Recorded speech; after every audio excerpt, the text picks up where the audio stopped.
ఇక డీటెయిల్స్ చూస్తే బనకచెర్లపై చర్చ జరగలేదని సీఎం రేవంత్ రెడ్డి తెలిపారు. తెలుగు రాష్ట్రాల మధ్య ఉన్న జల అంశంపై చర్చించేందుకు కేంద్ర జలశక్తి శాఖ మంత్రి సిఆర్ పాటిల్ ఆధ్వర్యంలో ఇవాళ సమావేశం జరిగింది. బనకచెర్ల కడతామనే చర్చ రానప్పుడు ఆపమనే చర్చనే రాదన్నారు సీఎం రేవంత్. అయినా కేంద్ర ప్రభుత్వ సంస్థలే బనకచెర్లకు అభ్యంతరం తెలిపాయని గుర్తించారు. ఈ భేటీలో ముఖ్యంగా 4 అంశాలు చర్చించామన్నారు. కృష్ణా నీటి వాడకానికి టెలిమెట్రీ ఏర్పాటు చేయడానికి ఏపీ ఒప్పుకుంది. శ్రీశైలం ప్రాజెక్టులో ఏర్పడిన డ్యామేజీని సవరించడానికి చర్యలు చేపడతామని తెలిపారు.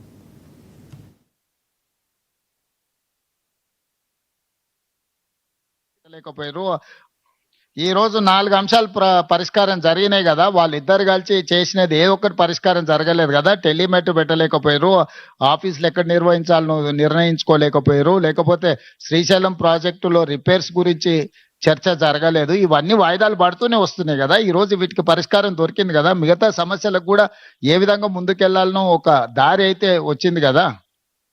ఇప్పుడు ఈ విషయాలను పరిష్కరించుకోవడానికి ఇక్కడ ఉన్నాం, వీటిని జటిలం చేసుకోవడానికి లేము. కొంతమందికి రాజకీయ ప్రయోజనం ఇమిడి ఉంది, పొంచి ఉంది కాబట్టి వాళ్ళకి ఇట్లాంటి ఆతృత ఉంది. ఇది ఎట్లయినా చెడిపోతే బాగుండు, వీళ్ళు కలుసుకోకుంటే బాగుండు, వీళ్ళు కొట్టుకుంటే బాగుండు, దాంతో మేము రాజకీయంగా బతికొస్తామని ఆ పక్కన కొందరు ఈ పక్కన కొందరు ఎదురు చూస్తున్నారు. వాళ్ళని ఏం చేస్తాం? జాలి పడతాం. వాళ్ళకి 10 ఏళ్ళు అవకాశం ఇచ్చారు, పరిష్కరించలేదు. సో వాళ్ళ తాపత్రయం, వాళ్ళ బాధ మేము అర్థం చేసుకుంటాం. అధికారం పోయిన దుఃఖంలో వాళ్ళు ఇట్లాంటివి ప్రయత్నాలు చేస్తూనే ఉంటారు. వాళ్ళ కోసం లేము, తెలంగాణ ప్రజలకు జవాబు ఇవ్వడానికి ఉన్నాం. పరిపాలన ఏ విధంగా చేయాలనో మాకు తెలుసు, సమస్యలను ఎలా పరిష్కరించాలో మాకు అవగాహన ఉంది. వివాదాలు చెలరేగకుండా సమస్యలకు శాశ్వత పరిష్కారం చూపించడమే మా బాధ్యత.